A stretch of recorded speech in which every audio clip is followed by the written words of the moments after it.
نحمدہ نصلی علی رسولہ الکریم بسم اللہ الرحمن الرحیم۔ ناظرین و سامعین، پروگرام قرآن اور سائنس کے ساتھ آپ کا میزبان ممتاز خان آپ سے مخاطب ہے۔ اس پروگرام میں ہم تخلیق کائنات کے مختلف پہلوؤں پر قرآن پاک کی روشنی میں غور و فکر کرتے ہیں۔ آج کے ہمارے پروگرام کا موضوع ہے دعا کیسے قبول ہوتی ہے، اور قرآن پاک میں اس سلسلے میں ہم مثالیں لیں گے، 10 مثالیں دیکھیں گے اور سمجھنے کی کوشش کریں گے کہ ہماری دعا کیا ہے اور یہ اللہ تعالیٰ اسے کس طرح سے قبول فرماتے ہیں۔ خواتین و حضرات، دعا جو ہے یہ ہماری آرزوؤں کا نام ہے، ہماری تمناؤں کا نام ہے۔ یہ ہم اللہ تعالیٰ کے سامنے رکھتے ہیں اور اللہ تعالیٰ کو دعا کرتے ہیں کہ یا اللہ تو انہیں قبول فرما۔ اس کے جواب میں ہم قرآن پاک سے دیکھیں گے کہ کس طرح سے ہماری دعا قبول ہوتی ہے۔ سورہ 33 آیت 62 میں اللہ تعالیٰ نے فرمایا ہے، سنت اللہ فی الذین خلو من قبل وَلَن تَجِدَ لِسُنَّتِ اللہِ تَبْدِیلًا۔ اللہ تعالیٰ کے یہ طریقے بہت پہلے سے چلے آ رہے ہیں اور ان میں کوئی تبدیلی نہیں ہوتی، یعنی پورے کائنات یا انسانی دنیا اللہ کی مرضی، اللہ کے طریقوں پہ چل رہی ہے اور ان طریقوں میں تبدیلی نہیں ہوتی، تو ہمیں ان طریقوں کو جاننا ہے اور اپنے اعمال ان کے مطابق کرنے ہیں۔ تو اس کے جواب میں اللہ تعالیٰ ہماری دعائیں قبول فرمائیں گے۔ اللہ کے یہ طریقے، یہ قانون مشیت ہیں، جس میں وجہ نہیں ہوتی، اور اللہ تعالیٰ اس کو جس طرح سے چاہے قبول کرتا ہے۔ اور قوانین قدرت ہیں جس سے پوری کائنات چل رہی ہے، انسان کا جسم چل رہا ہے۔ اور پھر قانون مکافات عمل ہے جس کے مطابق ہمارے اعمال کا، ہماری کوششوں کا نتیجہ خیز ہوتی ہیں۔ اللہ تعالیٰ نے سورہ بقرہ کی 186 میں فرمایا ہے کہ وجہ آپ کو کریٹ کرنا ہوگی۔ جب میرے بندے میرے بارے میں سوال کریں تو آپ کہہ دیں کہ میں بہت ہی قریب ہوں، میں ہر پکارنے والے کی پکار کو جب کبھی وہ مجھے پکارے قبول کرتا ہوں۔ اس لیے لوگوں کو بھی چاہیے کہ وہ میری بات مان لیا کریں اور وہ مجھ پر ایمان رکھیں، یہی ان کی بھلائی کا باعث ہے۔ یعنی اللہ کی بات کو مانیں اور اس کے طریقوں کو دیکھیں، ایمان رکھیں، تو یہی کامیابی ہے۔ اس کے جواب میں ایک اور جگہ اللہ نے فرمایا، سورہ 53 آیت 39 اور 40 میں، وَأَنَّ لَيْسَ لِلْإِنسَانَ إِلَّا مَا سَعَىٰ، اور یہ کہ انسان کے لیے کچھ نہیں ہے مگر جس کی اس نے سعی کی، کوشش کی۔ بات بہت واضح ہے کہ جو انسان نے کوشش کی وہ اس کے جواب میں اس کا ریوارڈ اس کو ملے گا۔ وَأَنْ سَعْيُهُ سَوْفَ يُرَىٰ، اور یہ کہ اس کی سعی عنقریب دیکھی جائے گی، یعنی کہ اس کی کوشش اللہ تعالیٰ دیکھتا ہے اور اس کا ریوارڈ اسے ملتا ہے۔ تو یہ ہیں دعا کے اصول کی قبولیت کے اصول جنرل جو قرآن میں دیے گئے ہیں، کہ ہمیں اللہ کے مرضی کو، اللہ کے طریقوں کو ان کے مطابق عمل کرنا ہوگا، کوشش کرنی ہوگی، اور جس کے جواب میں ہم یہ توقع رکھیں گے کہ اللہ تعالیٰ ہماری آرزوؤں کو اور ہماری دعاؤں کو قبول فرمائیں گے۔ اس میں اب میں آپ کو 10 جگہ سے مثالیں دوں گا کہ کس طرح سے انسان دعا کرتا ہے اور اللہ تعالیٰ اس کی دعا کو قبول فرماتے ہیں۔ سورہ آل عمران آیت 193 195 میں اللہ تعالیٰ نے فرمایا ہے کہ ہمارے اللہ تعالیٰ سے پہلے تو دعا ہے، اس کے بعد دعا کی قبولیت کیسے ہوئی یہ بھی بتایا گیا ہے۔ تو دعا کیا ہے؟ اے ہمارے رب، ہم نے سنا کہ منادی کرنے والا بآواز بلند ایمان کی طرف بلا رہا ہے کہ اے لوگو اپنے رب پر ایمان لاؤ۔ پس ہم ایمان لائے، یا الہی اب تو ہمارے گناہ معاف فرما اور ہماری برائیاں ہم سے دور کر دے اور ہماری موت نیکوں کے ساتھ کر۔ تو یہ دعا ہے، اور اس کے جواب میں ان کی دعا قبول ہو رہی ہے۔ اللہ تعالیٰ کیا فرما رہے ہیں؟ پس عربی میں ہے استجاب لهم ربهم انی لا اضیع عمل عامل منکم من ذکر او انثی بعضکم من بعض۔ پس ان کے رب نے ان کی دعا قبول فرمائی کہ تم میں سے کسی کام کرنے والے کے کام کو، خواہ وہ مرد ہو یا عورت، ہرگز ضائع نہیں کرتا، تم آپس میں ایک دوسرے کے ہم جنس ہو۔ یعنی کہ دعا مانگی گئی، جس کے نتیجے میں اللہ تعالیٰ نے فرمایا کہ آپ کی دعا قبول ہوئی، اور آپ کے جو عمل ہیں وہ نتیجہ خیز رہے۔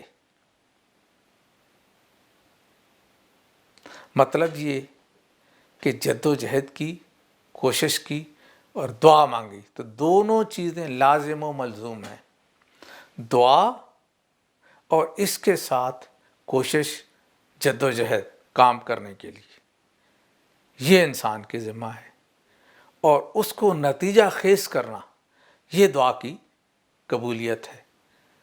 سبب بنانا انسان کا کام ہے، اور ان سبب کو بارآور کرنا یہ دعا کی قبولیت کا طریقہ ہے۔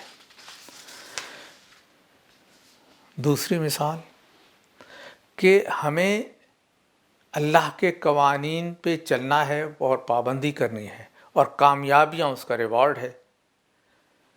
تو سورہ الاعراف کی آیت 55-56 میں کہ تم لوگ اپنے پروردگار سے دعا کیا کرو گڑ گڑا کے اور چپ کے۔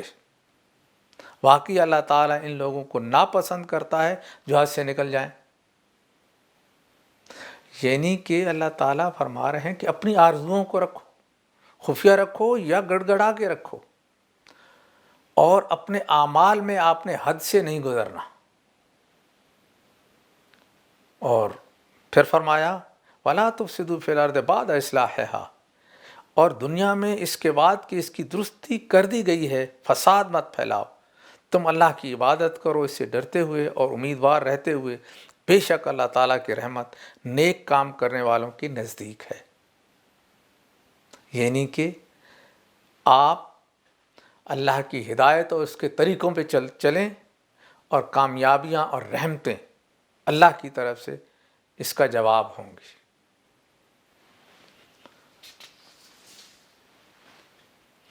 تیسری مثال کی طرف آتے ہیں۔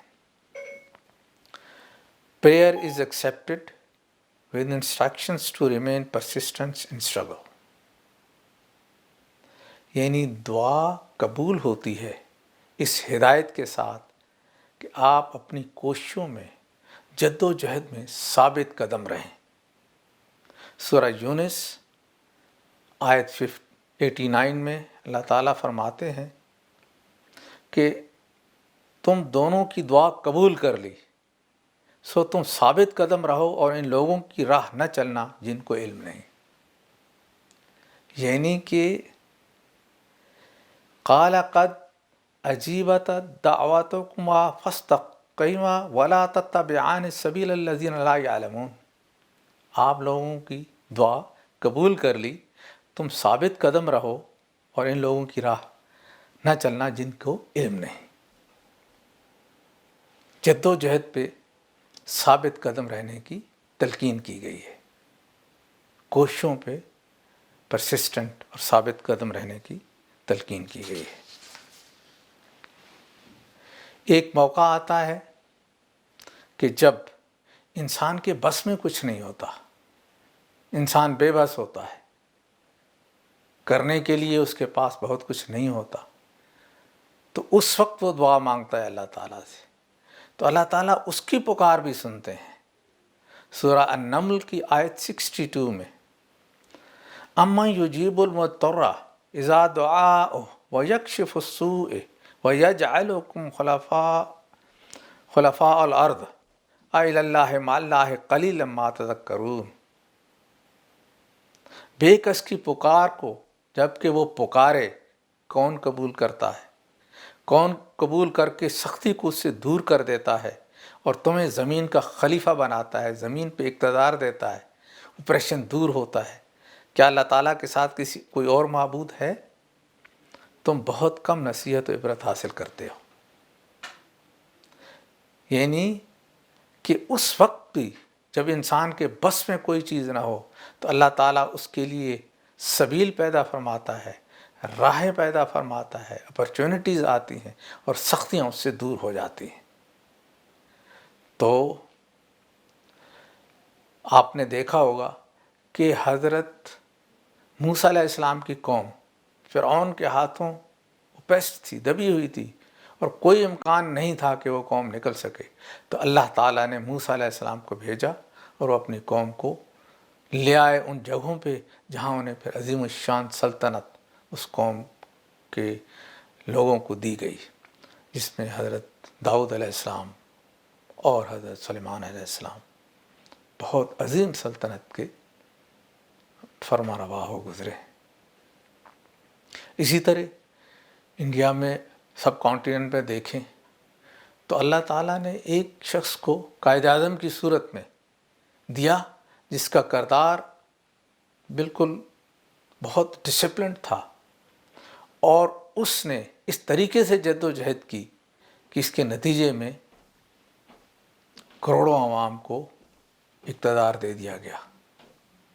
اگر وہ نہیں ہوتے تو اس وقت مسلمانوں کے پاس کوئی اقتدار نہیں ہوتا اور مسلمانوں کو وہ قانون لاگو ہوتا کہ جو ان کے مرضی کے مطابق نہیں ہے، اور کروڑوں مسلمان ہیں۔ تو اس سے آپ اندازہ کریں کہ اگر انسان کے بس میں نہیں ہو اور وہ جب اللہ کو پکارتا ہے تو اللہ تعالیٰ اس کے لیے پھر اپنی طرف سے کوئی اپرچونٹی پیدا کرتے ہیں اور سختیوں کو اس سے دور کر دیتے ہیں۔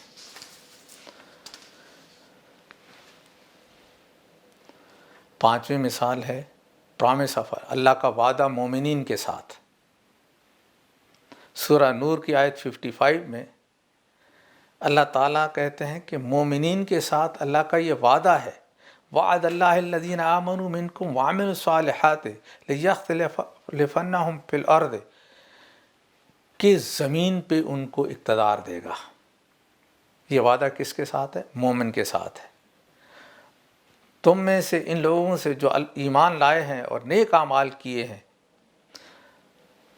ہمیں پس اللہ تعالیٰ وعدہ فرما چکا ہے کہ انہیں ضرور زمین پہ خلیفہ بنائے گا، جیسے کہ ان لوگوں کو خلیفہ بنایا گیا جن سے پہلے تھے، اور یقیناً ان کے لیے اس دین کو مضبوطی کے ساتھ محکم کر کے جما دے گا۔ یعنی ان کی سورینٹی کی بات کی گئی۔ اس سے خوف و خطر دور ہو جائیں گے اور امن و امان، خوف و خطر کو امن و امان میں بدل دے گا۔ تو مومنین وہ لوگ ہوتے ہیں جو اس دنیا میں انصاف قائم کرتے ہیں اور اللہ کی ہدایات کے مطابق ایک معاشرہ قائم کرتے ہیں، ویلفیئر اسٹیٹ قائم کرتے ہیں، جنتی زندگی، اور اس کے لیے جد و جہد کرتے ہیں۔ تو اللہ تعالیٰ نے پھر ان سے وعدہ کر لیا ہے کہ ضرور ان کو زمین پر حقیقی اقتدار دے گا۔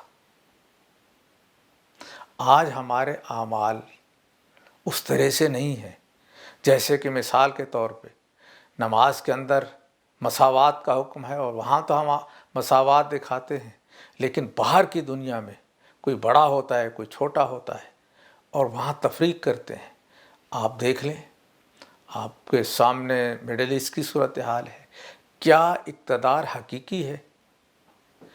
جو مومن ہے اللہ تعالیٰ ان سے جو وعدہ کرتا ہے وہ حقیقی اقتدار کا وعدہ کرتا ہے کہ اس کو اس دنیا میں عزت اور وقار ملے گا اور اقتدار حاصل ہوگا۔ یہ مومن کا وعدہ ہے، اور یہ ٹیسٹ بھی ہے ہمارے اعمال کا کہ اگر ہمارے اعمال بحیثیت قوم ایک صحیح سمت میں ہیں تو یقیناً ہمیں اللہ تعالیٰ اپنے اعمال کو ایک ویلفیئر اسٹیٹ کی صورت میں اپنا وعدہ پورا کرے گا اور اقتدار عطا فرمائے گا۔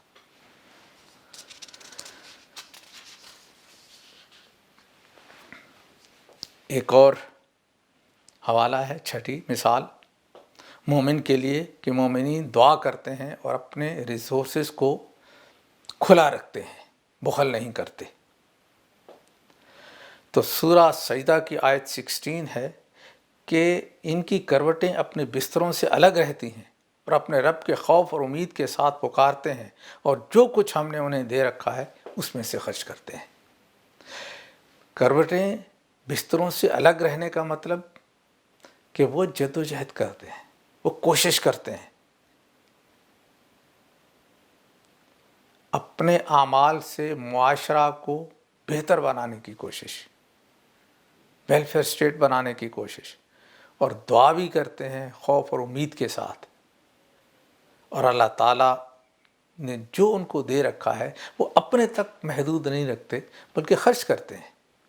اور عام خرچ کرنا بھی آپ دیکھتے ہیں کہ میں نے کوئی چیز لی تو میرے لیے وہ خرچ ہوا، دوسرے کے لیے آمدن ہو گئی۔ تو اس طرح سے خرچ اور آمدن ساتھ ساتھ چل رہا ہوتا ہے۔ اور بعض جگہ یہ ہوتا ہے کہ جو لوگ کما نہیں سکتے یا یتیم ہوتے ہیں یا مسکین ہوتے ہیں، ان کی تو ویلفیئر سے مدد بھی کی جاتی ہے اور گورنمنٹ کا کام ہے مدد کرنا۔ تو اس طرح سے یہ جنتی معاشرہ میں، کیوں کہ انسان اگر ہنگامی حالت کے علاوہ اگر کسی کو دے تو یہ بھی ہو سکتا ہے کہ اس کی عزت نفس پہ کچلی جائے یا اس پہ فرق پڑے۔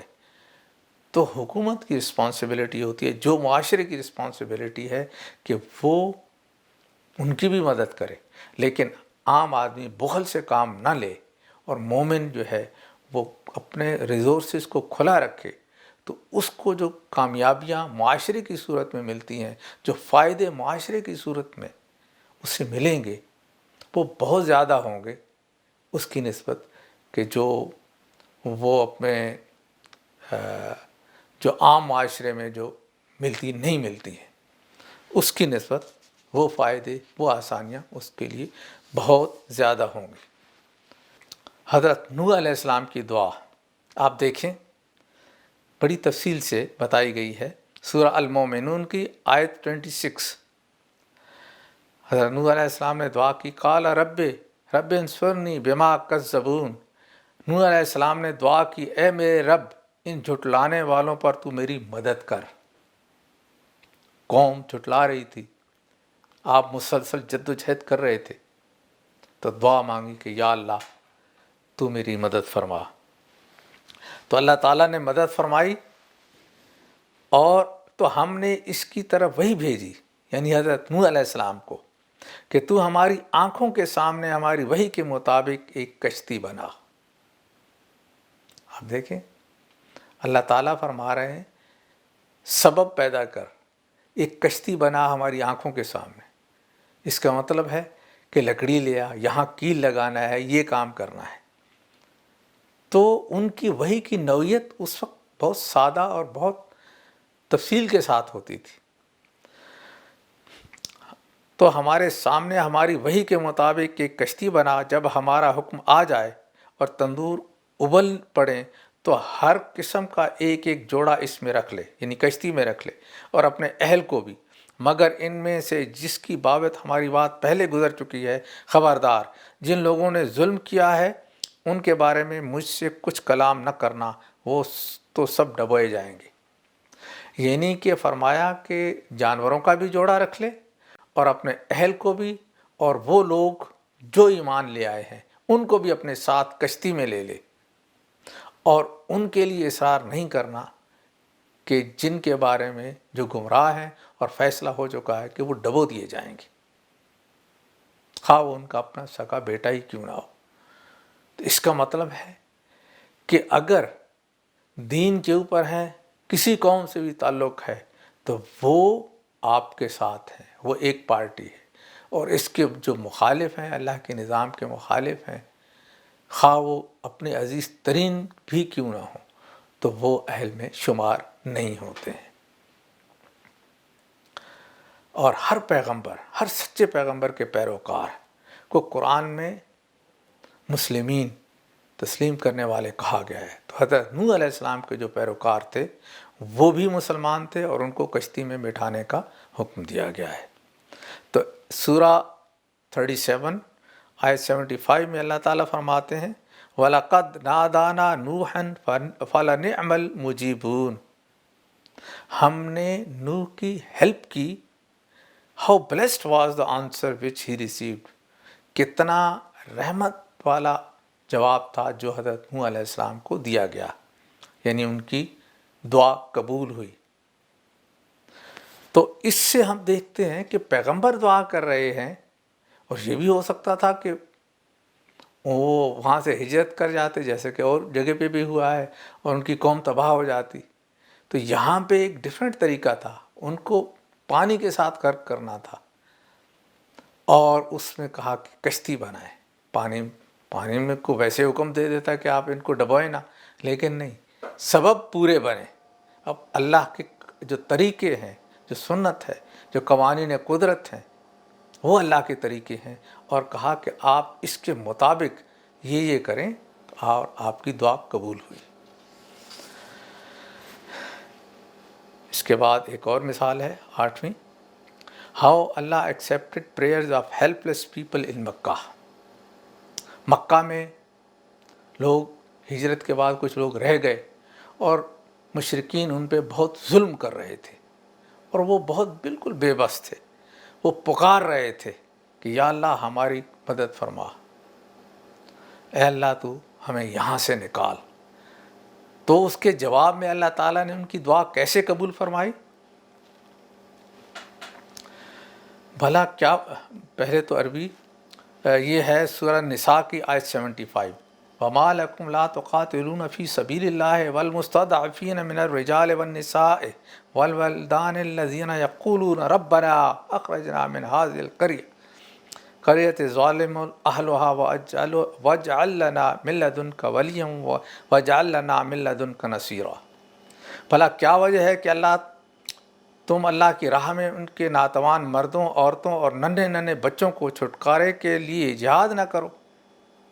یعنی نبی کریم صلی اللہ علیہ وسلم کو جہاد کا حکم دے دیا گیا ان کی دعا کی قبولیت کے لیے کہ اب آپ جہاد کرو۔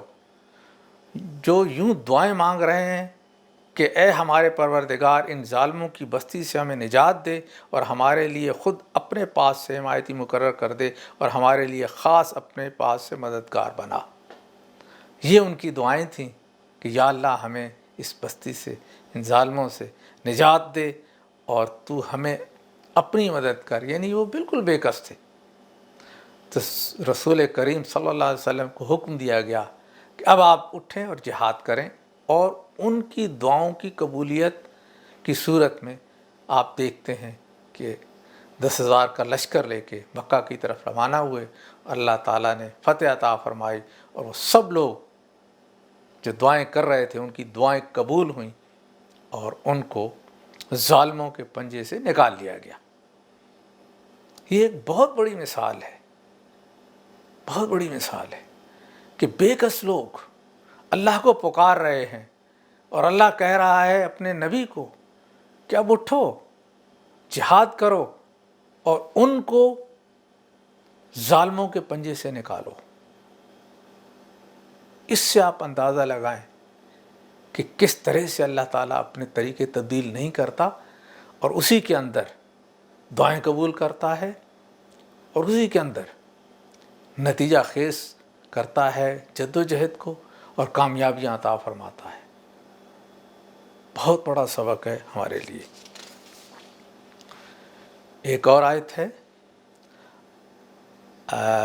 سورہ الرعد کی آیت 14، جس میں اللہ تعالیٰ فرماتے ہیں کہ ہدایت کے لیے پکارتے ہیں تو وہ دیکھیں کہ پانی کا کنواں چل کے ان کے پاس نہیں آتا، ان کو جانا پڑے گا وہاں پہ، تب ان کو پانی ملے گا۔